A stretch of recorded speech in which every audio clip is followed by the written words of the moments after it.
இதான் பார்த்தீங்கன்னா கள்ளிப்பழம் எவ்வளோ விளம்பு இருக்குன்னு பாருங்க.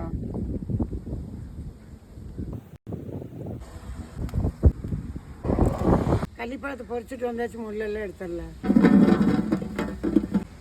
இது மாதிரி முள் நிறைய இருக்குது, அதை நாம் தேய்ச்சி எடுத்துடலாம். இல்லை கல்லில் தேய்ச்சி எடுத்துருவோம்.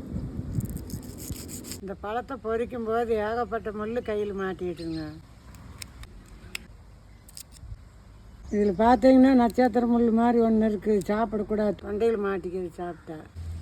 உள்ளர பாருங்க கோவப்பழம் மாட்டு நல்லா செவன் இருக்குது, சாப்பிட்டா அவ்வளோ ருசியாக இருக்குது. சாப்பிட்டுலாமா பாருங்க எப்படி இருக்குதுன்னு. சொல்லி பாருங்க எப்படி வாழைப்பழம் மாட்டை எப்படி எடுத்துருக்காருங்க.